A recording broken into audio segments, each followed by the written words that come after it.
buenas noches para todos ustedes. Estamos llegando ya con el noticiero internacional EcoTV. JIRA is now for all teams, even those cross-functional super teams that keep... Todas las cosas que están pasando en el mundo y especialmente en México, las decisiones que Estados Unidos está tomando a través de su política de Estado. Así que me siento mucho más que contento de estar con ustedes a esta hora de la noche, y a la persona que ya nos está sintonizando, muchas gracias. Puede compartir el programa para estar con ustedes. Nosotros estamos bien felices porque al final de cuentas vamos a estar aquí casi hasta las 8 de la noche aproximadamente para llegarle que usted quede biemente informado. Es más que interesante todas las cosas que pasan en la vida nacional, como ya hemos venido diciendo, y hay otras las cuestiones que queremos saber qué es the Child of the Americas y por qué Donald Trump eligió a Kristi Noem, que también fue de las que vino al país aquí para reunirse con el presidente de la República y fue a conocer el SECOT, cosa que ya no tiene nada que ver ella con estas cosas porque ya le han pedido la renuncia. Entonces vamos a saber que por qué tomó la decisión el presidente Donald Trump cuando también ella posiblemente el Congreso ha pedido que se investigue y algunos políticos también, porque como que aparentemente ha habido manos peludas. Sin embargo, no tenemos pruebas que de esto y es necesario que se vaya dirimiendo poco a poco esta temática que le vamos a dar seguimiento por ser una cuestión, porque solo en Estados Unidos hay una gran cantidad de salvadoreños que mantienen la economía de aquel lugar. ¿Qué es The Shield of the Americas y por qué Donald Trump eligió a Kristi Noem para liderar esta nueva oficina de seguridad? El panorama político de Estados Unidos presenta cambios significativos en su gabinete de seguridad nacional. Según informó el presidente Donald Trump, Kristi Noem dejará su cargo como secretaria de Seguridad Nacional para asumir un nuevo rol estratégico de carácter internacional. La funcionaria ha sido designada como enviada especial para The Shield of the Americas, Escudo de las Américas, una entidad de reciente creación que coordinará las políticas de defensa y control migratorio en el hemisferio occidental. Esta nueva oficina, descrita por el mandatario como una iniciativa de seguridad en el hemisferio occidental, tendrá su lanzamiento formal este sábado 7 de marzo en el Trump National Doral, Miami. El evento contará con la presencia del secretario de Estado, Marco Rubio, y jefes de Estado de al menos 11 países aliados. Entre los invitados confirmados se encuentran mandatarios de Argentina, Bolivia, Chile, Costa Rica, República Dominicana, Ecuador, El Salvador, Honduras, Panamá, Paraguay y Trinidad y Tobago. La secretaria de prensa de la Casa Blanca, Caroline Leavitt, explicó ante los medios que el objetivo de esta recién creada Cumbre de América Latina es promover la libertad, la seguridad y la prosperidad en nuestra región. Según la vocera, la intención es que estos líderes trabajen juntos en una coalición histórica para luchar contra las bandas criminales narcoterroristas y combatir la migración masiva, lo cual es una prioridad máxima para la administración actual. Para permitir que Noem asuma esta nueva responsabilidad en el exterior, el presidente Trump anunció que el senador por Oklahoma, Markwayne Mullin, será el nuevo secretario de Seguridad Nacional, DHS, a partir del 31 de marzo de 2026. Trump agradeció el servicio de Noem en el departamento, destacando sus resultados en la frontera, y presentó a Mullin como un líder capaz de mantener la vigilancia fronteriza y terminar con el flagelo de las drogas ilegales. Esta reorganización interna en Washington ocurre en paralelo a la preparación del encuentro en Florida, para el cual los líderes regionales ya han comenzado a confirmar su asistencia. El presidente paraguayo, Santiago Peña, fue uno de los mandatarios que hizo pública su participación a través de redes sociales, asegurando que su país estará presente para fortalecer el trabajo conjunto en favor de la estabilidad de las naciones. La nota de prensa de la oficina del portavoz del Departamento de Estado subrayó que la reunión en Florida servirá para que los aliados más cercanos de Estados Unidos impulsen estrategias que pongan fin a la injerencia extranjera. El enfoque de The Shield of the Americas es preventivo y operativo, buscando que la seguridad no dependa únicamente de esfuerzos individuales, sino de una red que bloquee el paso a los carteles y detenga el movimiento ilegal de personas. Con la designación de Kristi Noem, el gobierno estadounidense otorga un perfil de alto nivel a esta iniciativa, asegurando que la coordinación con los 11 países invitados sea constante. La prioridad, según los comunicados oficiales, sigue siendo garantizar la protección del territorio mediante una coalición que enfrente las amenazas del crimen organizado en toda la región. Eso creo que es una buena labor. Esperamos que que le vaya bien y que a partir del mes de abril ya pueda ejercer el cargo y que no tenga ni un solo problema en esta materia. Creo que es necesario también que si esto lo hubieran hecho en los tiempos los demócratas porque Estados Unidos se alejó de América Latina, entonces había pagado las consecuencias de haber estado alejado de los países. Si ellos hubieran trabajado de la mano, ahora pues sería diferente. Sin embargo, nunca es tarde para hacer algo que nos lleve a una fraternidad y a una hermandad total. Así que estamos llegándole aquí con ustedes a través del noticiero internacional. Es otra de las cosas que la violencia sexual sigue impune en El Salvador desde la guerra, y es otra de las cuestiones donde hay mucha violencia contra la mujer, falta de políticas públicas que tengan que ver, y más que todo en esta cuestión de llegarle a todos, a las 7 personas que hoy nos están sintonizando. Les quiero dar las gracias porque eso nos permite, a las personas que nos están viendo, le damos las gracias que estamos llegando acá. Entonces, las políticas públicas que nos hacen falta por parte de la Asamblea o que se apliquen las que ya están para evitar que la violencia sexual siga impune, que ha sido desde la guerra civil en El Salvador. Y estamos llegando con ustedes con todo el corazón a esta hora de la noche, cuando por cortesía de www.inmobiliariacelaya.com estamos a la orden. Vamos a esta nota y después recordar que siempre es necesario el apoyo de ustedes, porque un noticiero es ágil, oportuno y veraz, que llega a usted a una hora determinada, de tal manera que podamos servir. Siempre la cuenta del Banco Agrícola 0036 6043 8675 está a la orden, a nombre de Santiago Eduardo Beltrán, para poder hacer frente a la plataforma y a los costos administrativos que esto conlleva. Vamos entonces con las noticias para que usted quede debidamente informado. La violencia sexual sigue impune desde la Guerra Civil Salvadoreña. En varias comunidades marcadas por la Guerra Civil Salvadoreña, varias mujeres recuerdan todavía el momento en que fueron separadas del resto de la población durante incursiones militares. Lo que ocurrió después permaneció durante años en silencio, pero un informe elaborado por organizaciones de sociedad civil documenta ahora cómo la violencia sexual formó parte de las agresiones cometidas durante el conflicto armado y cómo, más de 3 décadas después, muchos de estos crímenes siguen sin ser investigados. Los cuerpos de las mujeres fueron instrumentalizados como botines de guerra, es una de las conclusiones principales de la investigación. Lo contamos para que no vuelva a pasar, de la Fundación para el Debido Proceso, de PLF, el Global Survivors Fund y Cristosal. En ella también documentan que no se trató de episodios aislados, sino de prácticas que se repitieron en distintos momentos de la Guerra Civil Salvadoreña. La violencia sexual, aunque sistemática como mecanismo de terror sobre los cuerpos de las víctimas, fue silenciada, sentencian, respecto a cómo fue abordada la situación antes y después del conflicto. Añaden que aunque se emprendieron iniciativas de verdad y memoria, esta forma de violencia fue desplazada frente a otras, permitiendo que hasta la actualidad no existen cifras concretas sobre la magnitud de la violencia hacia las mujeres. A nivel nacional solo hay registro de 10 denuncias por violencia sexual relacionada al conflicto, interpuestas por las víctimas ante la Fiscalía General de la República, FGR, según detallan las organizaciones.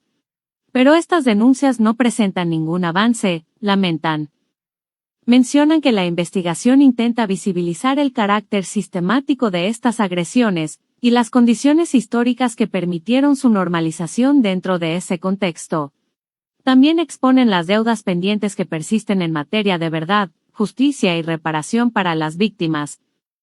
Los testimonios recopilados muestran que, en medio de operativos militares y acciones contra comunidades señaladas de colaborar con la insurgencia, las mujeres también sufrieron otras agresiones como parte de la violencia ejercida contra la población civil. A otra de las mujeres víctimas, los patrulleros la mantuvieron prisionera porque al esposo no lo pudieron capturar. Él era catequista. A ella la encadenaron, la violaron, le quemaron una pierna y luego la trasladaron a la Guardia Nacional, sostiene uno de los testimonios incluidos dentro de la investigación. Entre los hallazgos también aparecen formas de violencia reproductiva. El informe registra ataques contra mujeres embarazadas y agresiones dirigidas contra sus vientres en medio de operativos militares. Se destaca como uno de los sitios más afectados la zona de El Mozote y lugares aledaños, en Morazán.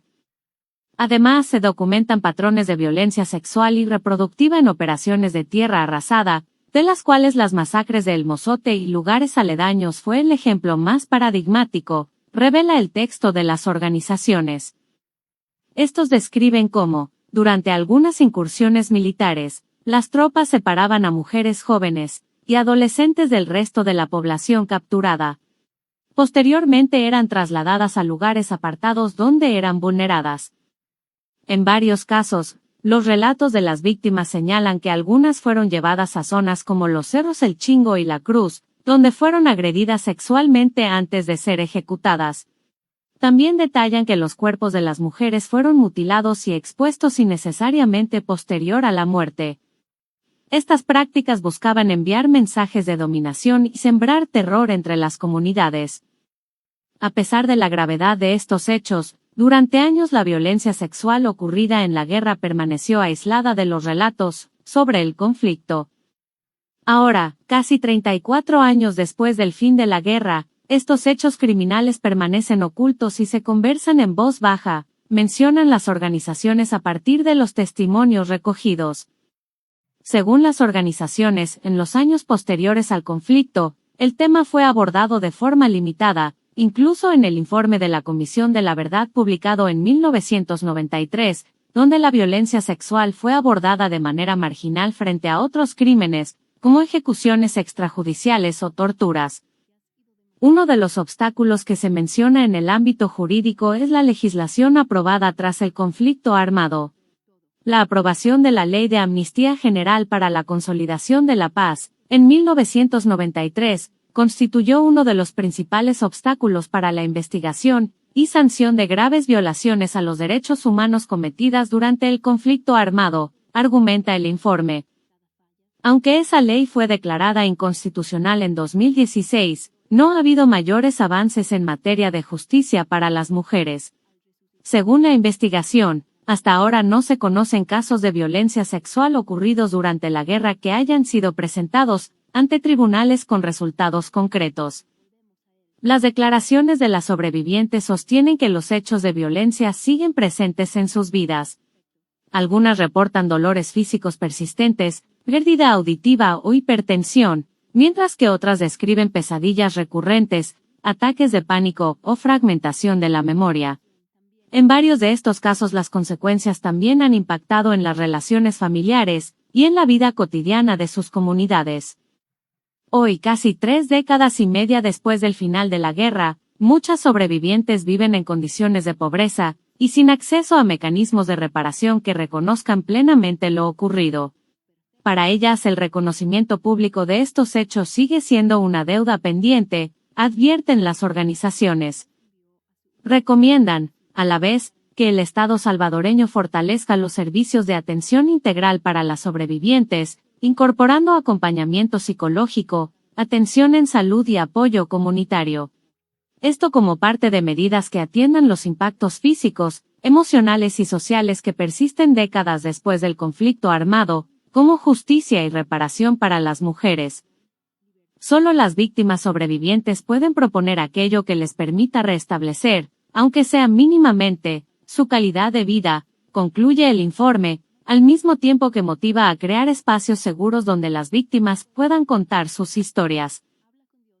Eso es lo que yo le decía, que se creen los espacios donde haya esa libertad y a donde el Estado retome ese rol básicamente basado en la Constitución de la República, en el artículo 1 de la persona humana, el principio del fin de toda actividad del Estado. Así que vamos ya con otra de las noticias que tenemos aquí para ustedes a través del noticiero internacional ECOS-TV, siempre a esta hora de la noche, cuando venimos más que felices de estar con ustedes, haciendo esta labor de informar. Hoy me estaba preocupando porque ya me llamaron ya los de la empresa de telefonía y entonces hay que buscar cómo tener los recursos para pagar estos servicios porque de eso se trata, que estamos avanzando con todos ustedes. Así que hemos, hemos avanzado y hay otra de las noticias que queremos dar, que también el presidente de la República le ayudó de una manera para que don Julio, el salvadoreño que pidió regresar a El Salvador, ha muerto, según dijeron sus parientes esta mañana, y vamos a dar la noticia acá. Aquí hasta el presidente Bukele le ayudó para traerlo y ahora pues ya falleció en el país. Descanse en paz, don Julio, hasta su departamento de origen. Murió don Julio, el salvadoreño que pidió regresar al país para pasar sus últimos días con su familia. El salvadoreño Julio Rivera López, de 44 años, falleció el jueves 5 de marzo, tras enfrentar durante varios años una enfermedad terminal. Su muerte ocurrió casi un mes después de haber sido repatriado desde Estados Unidos hacia El Salvador, país al que deseaba regresar para pasar sus últimos días junto a su familia. Rivera López era originario del cantón La Achadura, en el distrito de San Francisco Menéndez, Ahuachapán Sur. Había emigrado a Estados Unidos hace varios años, donde trabajaba en un restaurante en Nueva York. Sin embargo, su situación cambió al ser diagnosticado con una enfermedad terminal. Mientras permanecía ingresado en el Mercy Hospital, en Rockville Centre, Nueva York, su caso se dio a conocer a través de redes sociales. Conocidos y familiares difundieron un video en el que solicitaba ayuda para regresar a su país. Yo padezco de una enfermedad y quisiera ir a morir a mi país, expresó en el mensaje. Tras conocerse su situación, el gobierno de El Salvador ofreció apoyo para facilitar su traslado. Desde el 6 de febrero se coordinaron las gestiones para su repatriación humanitaria a través del Ministerio de Relaciones Exteriores, pese a las complicaciones que implicaba su estado de salud. Rivera López logró regresar al país el domingo 8 de febrero. Ese día arribó a su lugar de origen, donde permaneció acompañado por sus familiares y recibió cuidados paliativos. Sus familiares informaron que don Julio será velado durante 2 noches en su casa, en el cantón La Achadura. Su sepelio está previsto para el sábado 7 de marzo en el cementerio de la comunidad. Nos sentimos muy agradecidos con Dios y las autoridades gubernamentales porque le dieron la oportunidad a mi hermano de regresar al país y pasar sus últimos días con la familia. Nos sentimos tranquilos porque él ya descansa y recibió el cariño y apoyo de muchas personas dentro y fuera del país, expresó María Vázquez, hermana de don Julio.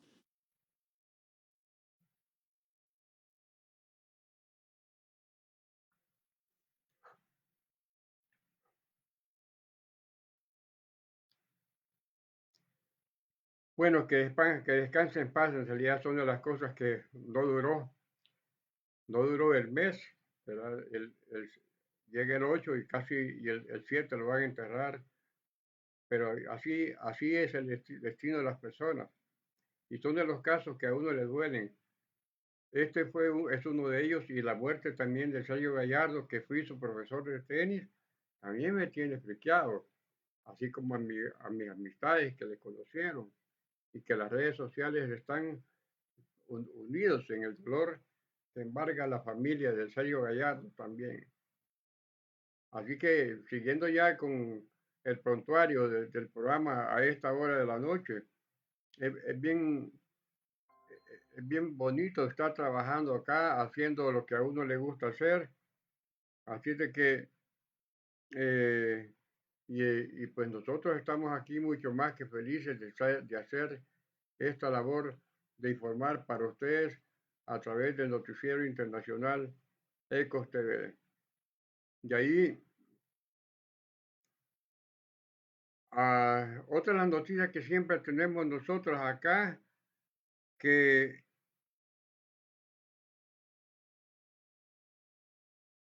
puchica, aquí hay varias noticias, pero vamos a dar la noticia acá donde la gobernadora de Nueva York también pide a la Casa Blanca un alto a redadas agresivas e ilegales.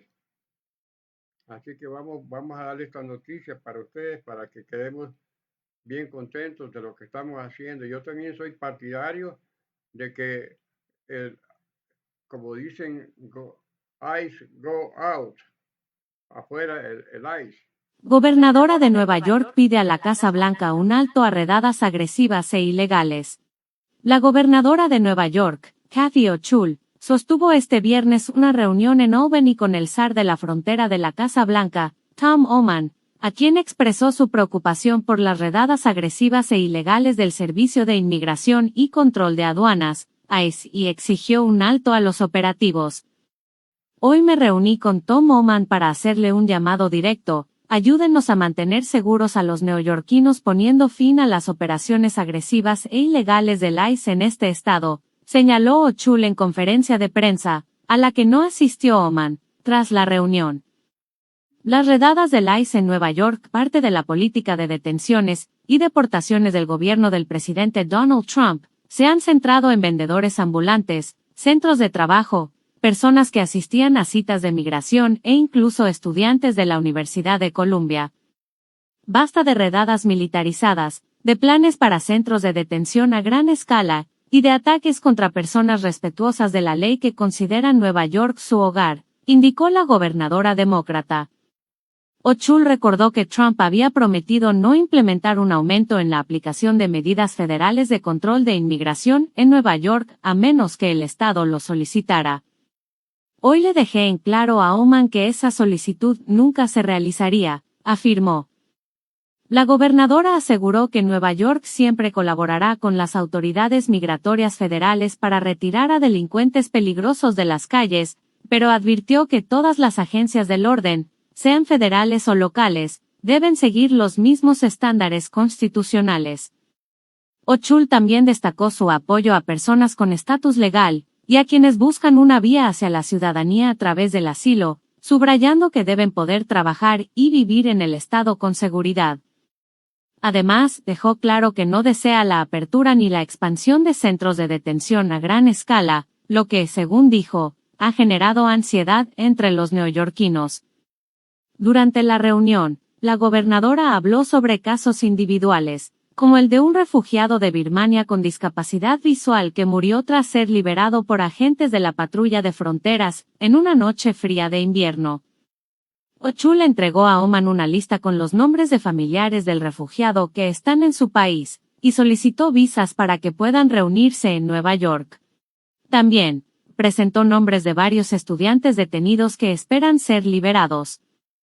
Fue una conversación importante. Presentó nombres de varios estudiantes detenidos que esperan ser liberados.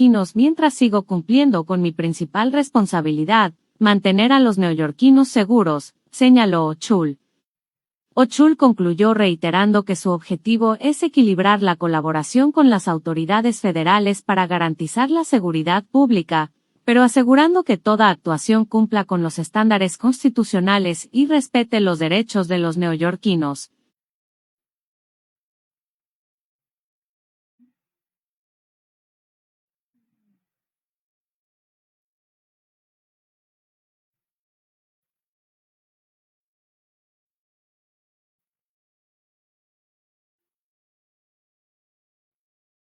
Bueno, así las noticias, señores, la verdad que la situación es bien compleja porque Estados Unidos no tenía por qué estar haciendo todo eso, pero son políticas del presidente Donald Trump y ahí pues uno no puede hacer nada. Uno viene aquí como noticiero y puede hacer recomendables, pero no quiere decir que ellos están obligados a hacerlo, a seguir las cosas que uno va diciendo. Irán no puede derrotar a Estados Unidos, que es la nota que tenemos militarmente, pero así plantean sobrevivir sus líderes. Vamos a esta noticia porque los ataques siguen, Israel sigue atacando, Estados Unidos sigue atacando e Irán, que en realidad tiene mucho que ver con las cosas atómicas, no quiere ceder. Sin embargo, ahí, con esos 80 intelectuales que mataron, ha sido bien complejo, más los 40 del barco que hundió. Irán no Estados puede Unidos. derrotar a EUA militarmente, pero así planean sobrevivir sus líderes. Estados Unidos e Israel afirman que sus constantes ataques aéreos conjuntos han reducido significativamente la capacidad militar de Irán. Su defensa aérea, fuerza aérea, armada y liderazgo han desaparecido, publicó el presidente estadounidense Donald Trump en su plataforma Truth Social el martes. ¿Quieren dialogar? Dije, demasiado tarde. Irán ha respondido lanzando ataques contra Israel y otros países de Medio Oriente que albergan bases militares estadounidenses, alegando que actúa en legítima defensa. Pero dado que Israel y Estados Unidos son ampliamente considerados como militarmente superiores, ¿qué opciones tiene Irán en esta guerra y qué estrategia sigue? H. Ayer, experto en seguridad en Medio Oriente del Centro de Estudios Royal United Services Institute, RUSI, de Reino Unido, afirma que el enfoque militar actual de Irán no consiste en derrotar a Estados Unidos o Israel en una guerra convencional, sino en hacer que cualquier conflicto sea prolongado, regionalmente disperso y económicamente costoso. Irán no puede ganar de forma convencional, pero su estrategia consiste en garantizar que la victoria de otros siga siendo costosa e incierta, afirma. Nicole Grajewski, profesora adjunta del Centro de Estudios Internacionales de Sciences Po, en Francia, coincide con él. Describe la estrategia de Irán como una guerra de desgaste, un enfoque militar diseñado para debilitar al oponente drenando recursos e infligiendo pérdidas sostenidas hasta que su capacidad de combate se debilite. También existe una dimensión psicológica. Durante la Guerra de los 12 días, con Israel, el año pasado, Irán se movió mucho más hacia zonas civiles, afirma Grajewski. La precisión no era una gran preocupación. Infunde miedo psicológico y trauma en la población. Se cree que los misiles y los drones constituyen la columna vertebral de la doctrina de defensa de Irán. El inventario de misiles balísticos de Irán presuntamente se vio gravemente afectado durante la Guerra de los 12 días, pero las cifras exactas siguen siendo inciertas debido al almacenamiento subterráneo y a los continuos esfuerzos de producción, explica Grajewski. Israel estima que Irán contaba con unos 2.500 misiles en febrero de este año, tanto de corto alcance, hasta 1.000 kilómetros, como de mediano, entre 1.000 y 3.000 kilómetros.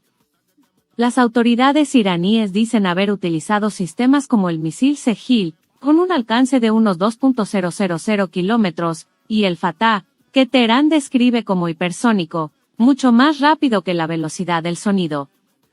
Tanto ellos como los medios iraníes se refieren con frecuencia a instalaciones subterráneas de misiles conocidas como ciudades de misiles, aunque los detalles de su escala e inventario siguen sin verificarse. Sin embargo, el alto comandante estadounidense, el general Dan Kane, afirma que los lanzamientos de misiles balísticos iraníes han disminuido un 86% desde el sábado, primer día de combate. Y el Comando Central de Estados Unidos informa de una caída adicional del 23% el martes. A pesar de ello, Ayer cree que Irán conserva una capacidad significativa para atacar la infraestructura israelí, las bases regionales estadounidenses y los aliados del Golfo, al tiempo que amenaza los flujos energéticos globales a través del estrecho de Hormuz. Incluso una interrupción limitada en el estrecho podría tener graves consecuencias económicas globales, sostiene.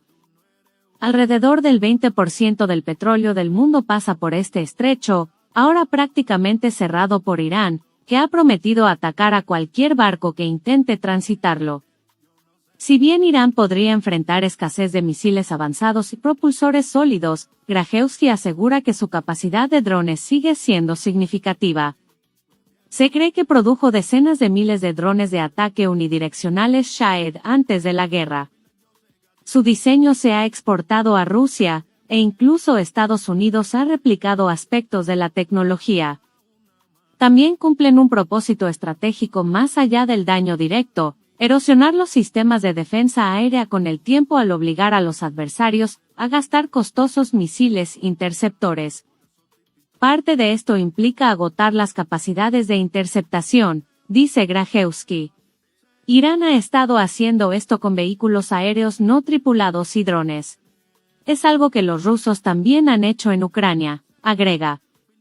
Sin embargo, Estados Unidos afirma que los lanzamientos de drones iraníes han disminuido un 73% desde el primer día del conflicto.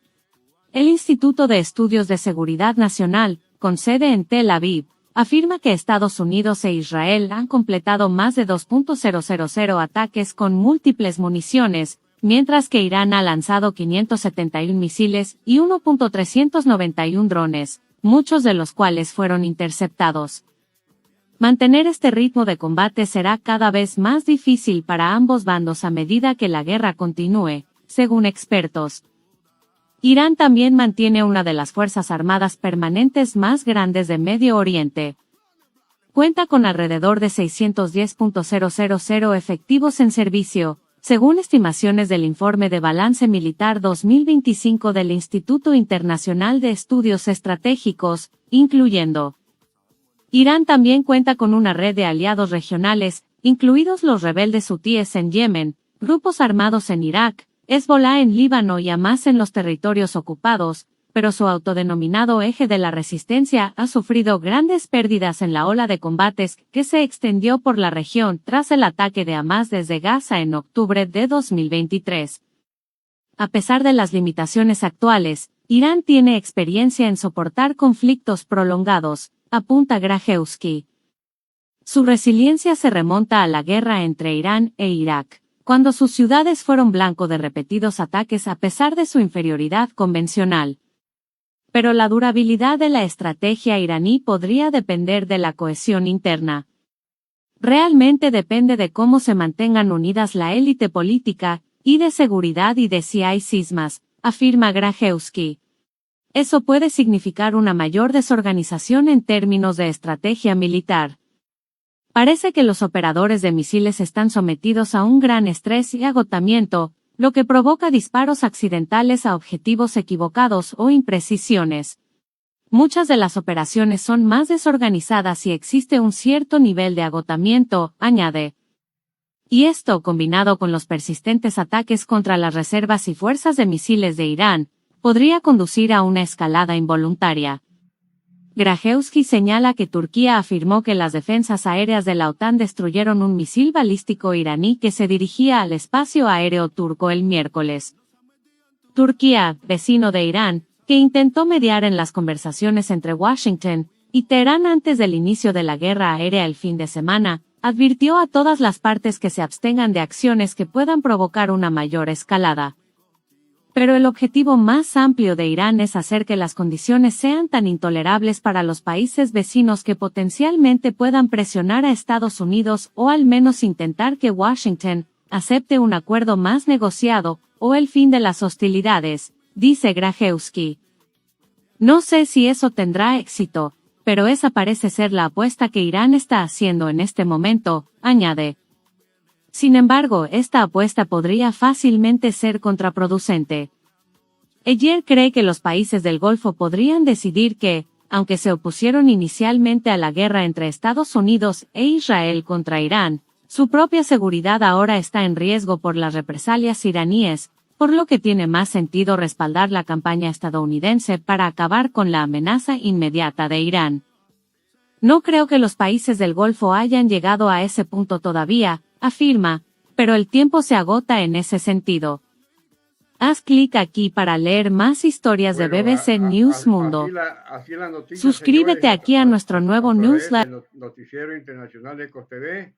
Vamos a la franja deportiva, que ya nos quedamos nosotros hasta acá un poco cortos. Hay grandes cosas importantes en el deporte nacional, donde el Metapan espera cerrar bien la primera vuelta pese a las bajas. Y ahí, en lo que concierne al fútbol internacional, el Real Madrid sigue vivo en la liga al vencer al Celta de Vigo. Y allí otra de las cuestiones, hay un gran control de seguridad para el Mundial que se prepara en México. Brasil y Panamá se enfrentan antes de llegar al Mundial 2026. Otro grande acontecimiento donde el gran partido de Djokovic, el próximo rival de Marcelo Arévalo, y Tsitsipas y Marcelo Arévalo, compañero de Mate Pavic, son de los que van a estar en el Indian Wells. Recordar que Marcelo es el defensor del torneo del Indian Wells y ellos nunca se han enfrentado. Si bien es cierto, se conocieron en Wimbledon y hay fotos que hemos posteado nosotros en el canal, agradeciendo a las 3 personas que me están sintonizando. Si bien es cierto que están acá, vamos a dar la nota para ustedes porque ahí es un evento histórico que se va a hacer en el Indian Wells. Vamos a la nota bien. Djokovic, el próximo rival de Marcelo Arévalo. El tenista salvadoreño Marcelo Arévalo, junto con su pareja el croata Mate Pavic, competirán en el Masters 1000 de Indian Wells, donde tendrán la gran tarea de defender el título que conquistaron el año pasado. Sin embargo, su primer rival no será nada sencillo.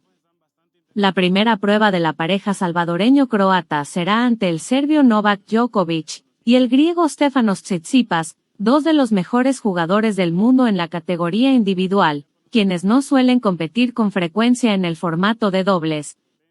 El duelo corresponde a la ronda de 16avos de final del torneo y está programado, en principio, para disputarse a las 12 p.m. del domingo 8 de marzo.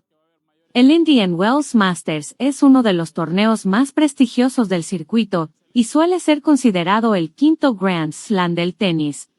Arévalo y Pavic intentarán iniciar con buen pie la defensa de su corona, la cual obtuvieron tras imponerse por 6-3 y 6-4 a la dupla formada por el estadounidense Sebastian Korda y el australiano Jordan Thompson. Bueno, así señores, le deseamos suerte a nosotros, a su hermano, que también que lo descubrimos en Sonsonate y ahora pues son cosas del pasado. Agradeciendo también a Marcelo que me ayudó para mi operación y eso no tiene precio. Recordar que si usted quiere ayudar a estos programas, siempre 003660 43 86 75 está la orden.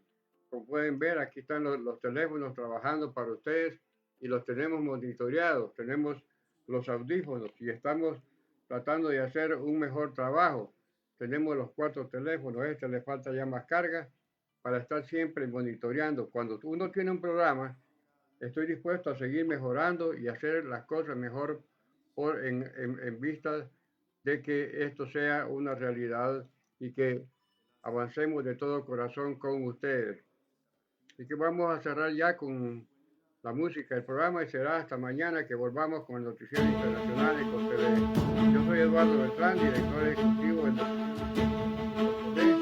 Tengan una linda noche y será hasta la próxima. Aquí estamos para servirles a ustedes